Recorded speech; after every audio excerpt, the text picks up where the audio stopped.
Okay, I'm gonna get started. So, welcome to Tuesday.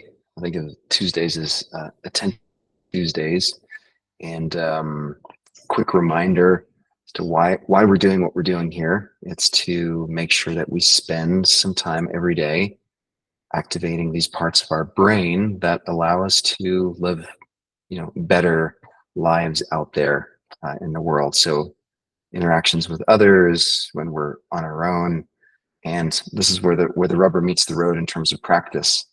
And I had dinner with a friend of mine who's a pilot for Cal Fire, so he flies one of these helicopters, and he was telling me about this new sort of policy, or this new training program that they're going through, where they are introducing everyone to night vision equipment. And I didn't know this, but he said, as a policy, the Cal Fire helicopters, even during those intense fires that we've had over the past few years, they don't fly at night. The risk is just too great. It's too confusing and disorienting. And so they're introducing these night vision goggles as a way of adding in some kind of a backup. Should you be caught out in as the sun's going down and it's getting dark, beyond where you thought you'd be, at least you have something that you can use, that you've been trained on, and you can now, get back home safely. And he was describing to me how this equipment works, and it's I thought there was just a really neat metaphor here in terms of uh, what we're practicing in regards to attention training. So it turns out that this equipment does require some degree of light. In the pitch black, it doesn't work at all. Like, you need some light to reflect off of something. So that usually has something to do with the moon or cloud cover or something. And so if the moon is really bright, like it has been in the last few days, the vision is actually quite clear, and he says it's quite usable and quite comfortable to use. As the moonlight fades, everything gets more and more pixelated, and he says it's utterly exhausting to be using this equipment, because his brain has to work so hard to make sense of what's what. Everything gets distorted, and it goes back to what we were talking about the last few days, where our brain has this tendency and this capacity to fill in all kinds of blanks or blind spots. And it sounded to me like, this was really, this example that he was giving me here is this perfect example of the brain working really, really hard to figure out what to do with its attentional control. And so I wanted to put on the table this idea that attention is a limited resource, and it applies to all of us. So when we're sleep deprived, it's much harder to pay attention the next day than when we had a really good night's sleep. When we're hungry or our blood sugar is low, we're going to have a much harder time. When we feel sad or overwhelmed, or fill in the blank, the list goes on, it has a massive impact on our attention. And so I think the the idea is, number one, to acknowledge that and realize that that's just how our biology works, and give ourselves a break, when we notice our attention waning. But then also to do what we're about to do, which is intentionally practice flexing that attentional muscle, and to make sure that we have a certain degree of capacity or fluidity with being able to move our attention to certain places. And so, quick reminder here: there's different types of attention. Executive attention. This is the classic prefrontal cortex attention. We're solving a problem. If you're doing helping your kid with high school algebra or something like that, classic executive attention task.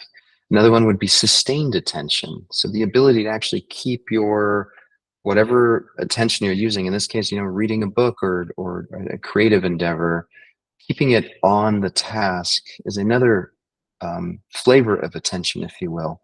Then there's alternating attention. So this is, bouncing back and forth from probably paying a bank bill to, helping with homework to trying to, give some reassurance that dinner is almost on the table, kind of a situation. So bouncing all over the place. Then there's this idea of selective attention. So can I actually push away all of the inputs coming from the outside and really just focus on the object of my choosing. And then the opposite of that is this idea of divided attention or diffuse attention. So can I drive in the car, see the other cars on the road, notice the traffic light, listen to the radio, and adjust my seat warmer all at the same time, right? This is what we do.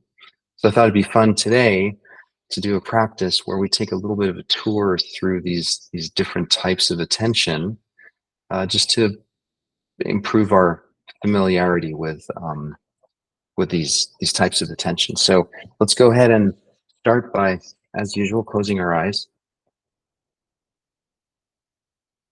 and always grounding first. Just noticing right here, right now, sitting in the chair or laying down or standing up, in contact with the ground.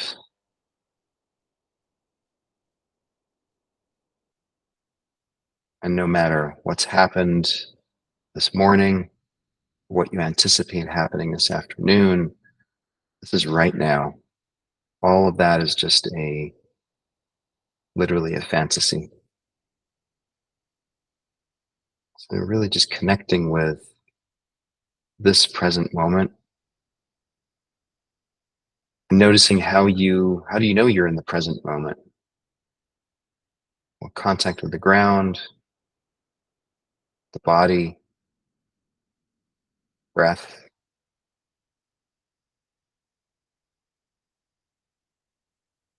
These are all happening now.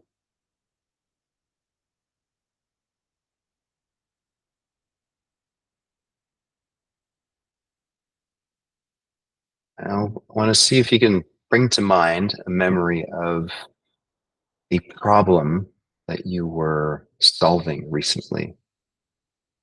Maybe there's something going on your computer or your phone that you needed to figure out. It isn't quite working the way you wanted it to, or you were with someone else trying to solve some kind of a mechanical issue in your home or your car. Doesn't really matter. Anything is just bring to mind a memory of you solving a problem.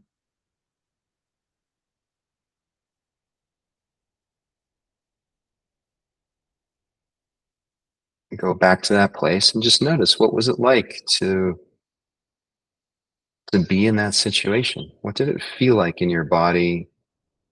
What were the thoughts that were going through your mind?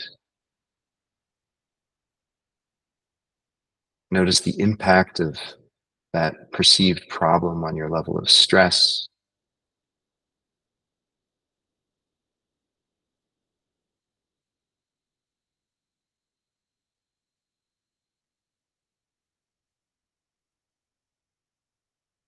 I guess that's why we call that a problem, 'cause it's stressful.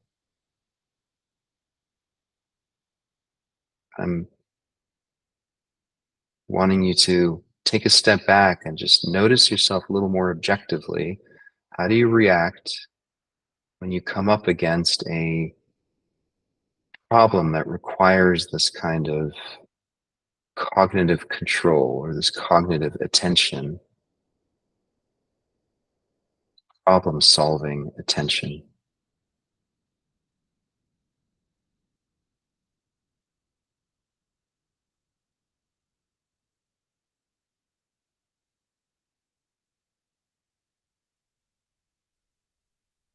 What's it like to narrow your focus on a specific issue and shut everything else out?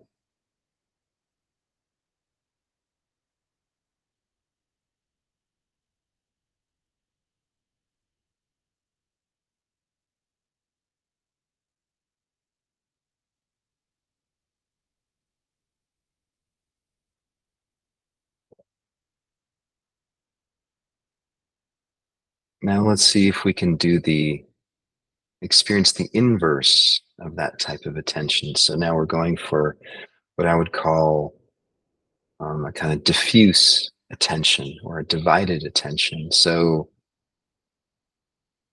think of a time, maybe driving is for many of us a good example, but think of a time when you were in a situation where you needed to pay attention to a whole bunch of things, events, sensations, all kind of happening at the same time, and yet not focusing on any one of them at the exclusion of the others.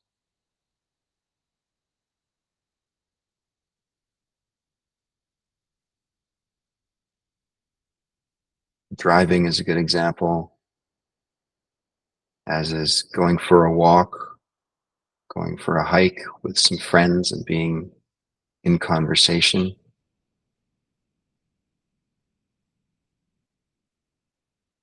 especially if you have dogs with you as well that you need to be monitoring, or sitting in a restaurant, looking at the menu, trying to order, trying to listen to your friend's story, noticing the noise. What's that like for you?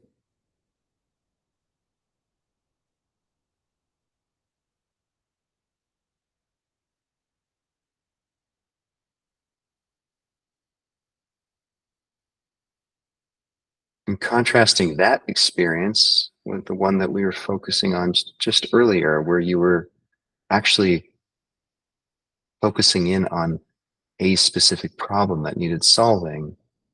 What's it like now to zoom out and notice all of these different things going on and being aware of all of them at the same time?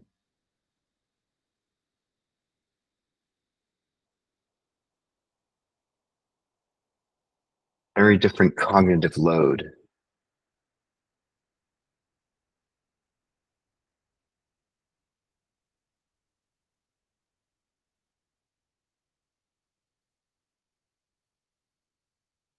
And then we'll do one more example.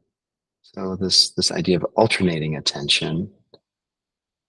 Imagine yourself kind of in the middle of these two examples where you're in a situation where you're actually trying to do several things at once, except you're not really doing them all at once. You're sort of alternating. We call this serial monotasking. So 1 minute I'm paying attention to my computer, then the phone rings, I pick up the phone while I'm still trying to work on the computer, but now I'm focusing on the phone call. And as I'm on the phone call, I feel my phone buzz, and now I realize it's a text that just came in. So now I shift my attention to trying to look at the text, and maybe I hear the dog bark in the background. So now I get up and go take a look. I think you get the idea. Drop into a memory of your own where you were serial tasking.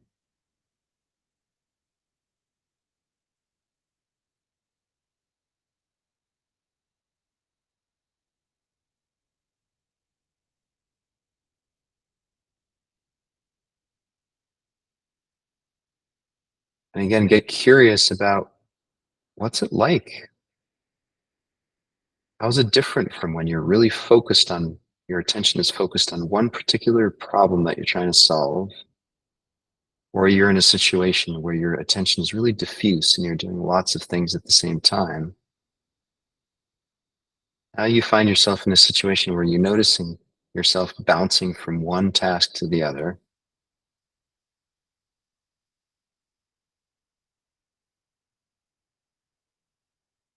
Notice how those are three very distinct, very different experiences from an attentional standpoint.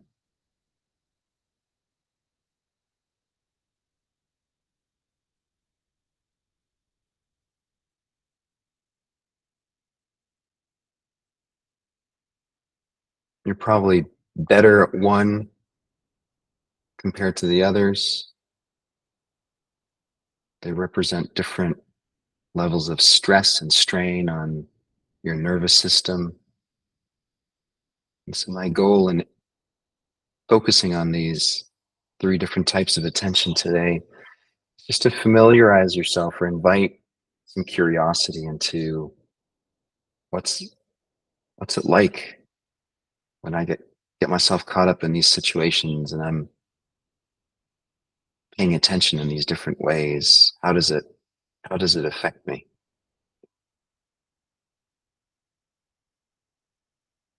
And then take a deep breath in. Exhale all the way,